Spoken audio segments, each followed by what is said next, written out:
Hello, viewers, and welcome to my channel, Jackson's Journal. My name is Matthew Jackson, and I got another edition of Pro-Life Periodicals for you. This is going to be number 3. Now, this is going to be a two-part series. And in this video, this two-part series, I'm going to talk to you about the first Texas rescue. This happened on September 20th, 1986. And it's going to be a two-part series. It's going to be 3A and 3B. So this video is the 3A side. Now, when we did this rescue, we had our own video photographer take some footage, and he took about 30 minutes worth of footage over a 4-hour span. So I'm going to show you 7 excerpts of this video. And then in part B, I'm going to show you the news footage part that the news media covered. But today, we're just going to concentrate on the footage that we shot ourselves. Now, let me set things up a bit. Back in the early 80s, direct action, sit-ins, pickets, that sort of thing, that increased. Okay. And it was increasing as the 80s were progressing. There's a gentleman that you need to know about. He's since passed on, but his name is Joe Scheidler. Here's a picture of Joe. Joe is responsible for starting what was called the Pro-Life Action Network. So basically, you had a bunch of pro-life activist groups all over the country. And what he wanted to do was to create a network where all these pro-life groups could coordinate with each other. He started organizing conventions. And I think the first one was in 1984. And then in 1985, I believe they had it in Appleton, Wisconsin. 1986, they had it in St. Louis. And subsequent years in Atlanta, 87, I was at that one. But suffice it to say, basically what Joe Scheidler wanted to do was coordinate, have a national network where all these pro-life activist groups could coordinate, share information with each other. Now, back then, we did not have the internet. All we had was snail mail and long distance phone calls. That's about it. That's how we communicated and networked. But suffice it to say, the city of Houston did not have a real pro-life activist group. We had life advocates at the time, and in terms of being an activist group, they were a joke. Their idea of activism was maybe organizing a picket once or twice a year, but in terms of any direct action, doing sit-ins or what we went on to call rescue missions, they weren't really into any of that, doing anything illegal, and risking arrest. They were just not that. Picketing is about as much activism as they were really willing to do. So, suffice it to say, Don Treshman was a Houston area resident. He lived in Katy, Texas, and of course, he picked up the slack, and he wanted to start a pro-life activist group that organized sit-ins, which we went on to call rescue missions. And he actually went to the St. Louis Plan Convention in April of 1986. And at this convention, it was, I think, 3 days. I think it was a 3-day deal. They had workshops that taught you how to organize rescues and stuff like that. So he learned how to organize rescues. And of course, on the final day, Saturday of that convention, they actually had a practical workshop where they all went out and did a rescue. And he participated in that rescue and got arrested. So now, one thing about organizing a rescue mission, it's nothing that you do at the drop of a hat. It's not like, hey guys, you want to go rescue today? It takes several weeks of planning, logistics, organizing, uh, formulating uh, tactics, strategies, and assembling your rescue team. And it's a very involved and nuanced process. It's not like, hey, let's go pick it. It's a little more involved. So anyway, uh, Don Treshman had organized that. Now, the first clip that I'm going to show you, the first of 7 clips that I'm going to show you, this is the staging area where this is a 45-second clip that I'm going to show you, and this is where the rescue team was assembling and staging in the staging area before we did the rescue. And this is about 7:30 in the morning, in between 7 and 7:30. Anyway, roll the clip. Package, you turn into that here right now. Okay, that's his office number. We're going to be on the suit right here. He's going to be back to the office waiting for a phone call. Now, we need one phone call from the group when we're there, so we'll take care of the call when we're call them and tell them we're here, so we start the mail out procedure. But these numbers are for you to keep. Fold it, inconspicuously put it in a pocket so they won't find it taken from you. Okay, you can call my wife. She's going to be maintaining a command post. If you want to find out during the hours, what's going on, what have you, but you want a lot of communication. So we passed out a couple of these cases. We want to figure out take care of it. Okay.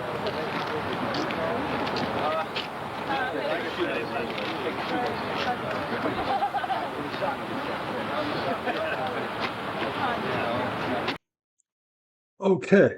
Now, let me explain to you the nature of the rescue team. There was actually 19 people on the rescue team. The way it worked is we had 4 members of the rescue team enter the abortion mill before the remaining 15 entered. Now, the way we did it is 2 males, 2 females, and paired them up as couples, as pre-abortive couples. I was one of the couples. Me and Margaret Harper was one couple, and I would pose as her boyfriend, and she would pose as the pre-abortive mother. So what we did is we walked into the abortion mill at 10 minutes to 8. Okay. And then the other couple named Barney and Petra Sanders formed the other couple. So the footage that you're about to see now, this is a 58-second clip where you're going to see all the remaining 15 rescuers go inside the abortion mill, and of course Don Treshman will chain the door. Roll the clip.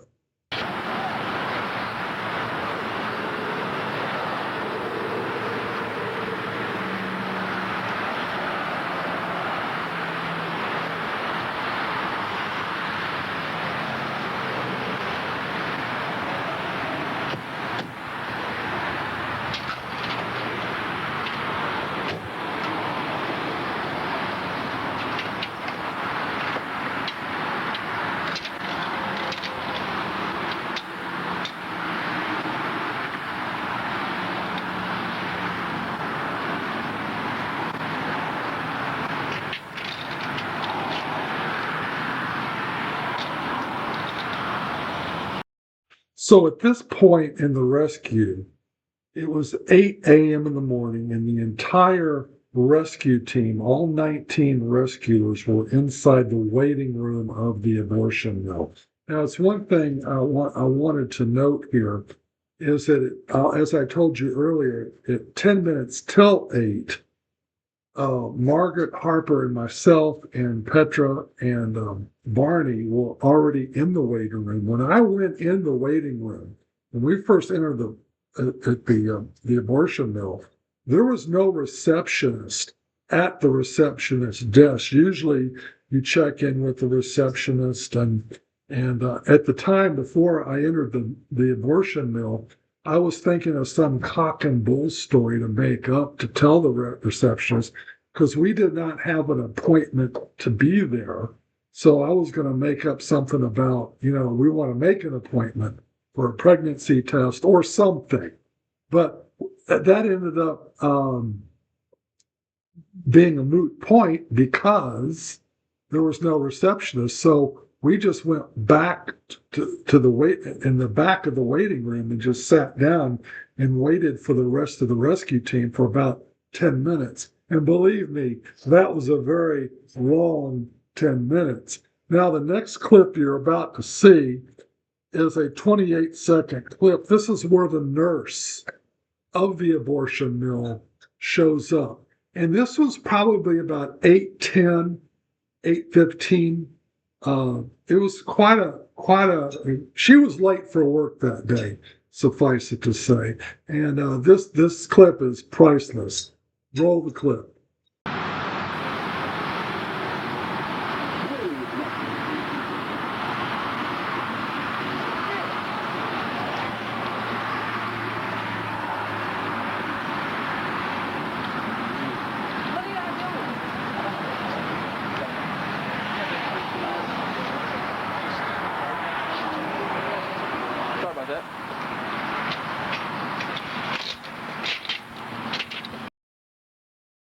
So the nurse, as you saw, went inside the abortion mill, inside the waiting room of the abortion mill, where all 19 rescuers were sitting in the waiting room with the pre-abortive mothers and fathers. Okay, and she yelled out, "What's going on? What are y'all doing in here?" And we said to her, "Well, you will not be killing any babies today. We're shutting down your abortion mill." Or something to that effect. I forgot exactly how we responded to the nurse, but suffice it to say, she said, "Get the hell out of here." And she went to the receptionist window and climbed through the receptionist window to get into the back part of the mill because we had the door to the back part of the mill blocked with the chairs in the waiting room. So she couldn't get there that way. So she had to go through the receptionist window. And subsequently, all the pre-abortive mothers and fathers who were there, and I think there was probably like maybe 5 or 6 pre-abortive mothers in the waiting room at the time, along with their boyfriends, I believe, or husbands or whatever. And they all went through the receptionist window. Now, the next clip I'm going to show you is where the picketers arrive on the scene. This is a 40-second clip. And it's important when you have a rescue that you have a balanced attack, if you will, in terms of you got inside presence and outside presence. Roll the clip.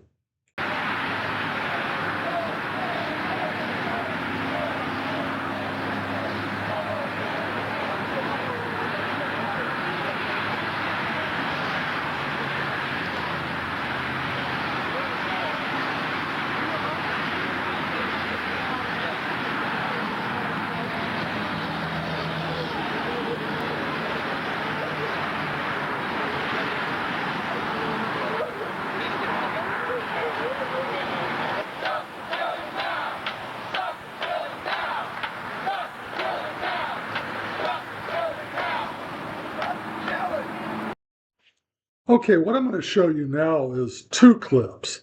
The first is going to be a conversation that Pastor George Grant had with Officer Savage, Sergeant Savage.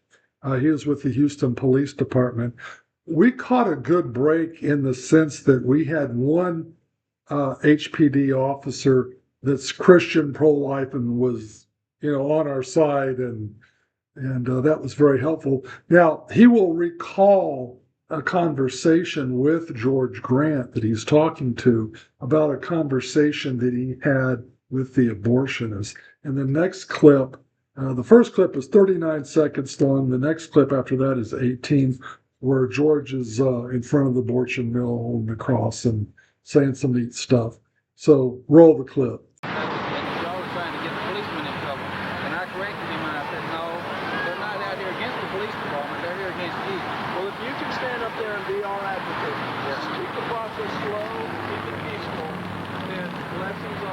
Do me a favor try to be as peaceful as we can out here and we'll do it right. Because I want to do the right thing, and I know y'all do too. So if you need anything, if I'm inside or something, you need to say something or tell the police something or anybody. Like that. Okay. I hear you on the Praise God! Glory! Woo! Hallelujah! The watchmen are on the wall!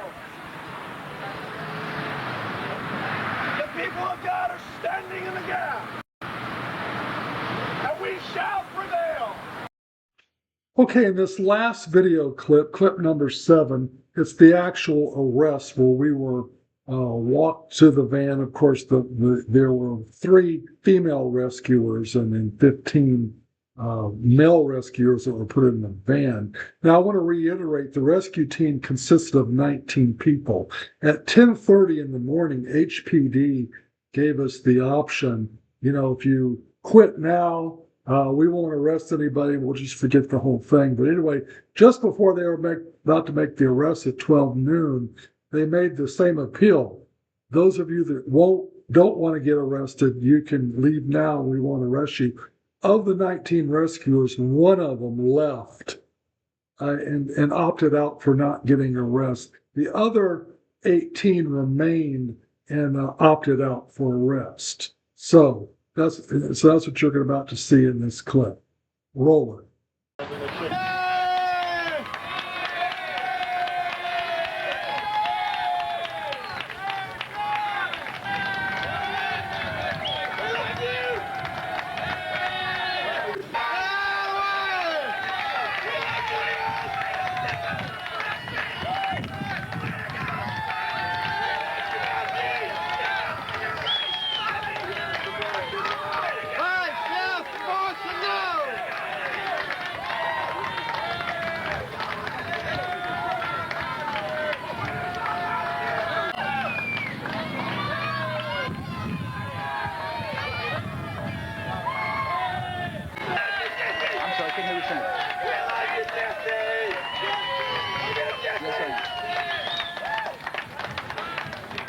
Speakers, you mean? I'll be there.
So that pretty much ends the rescue.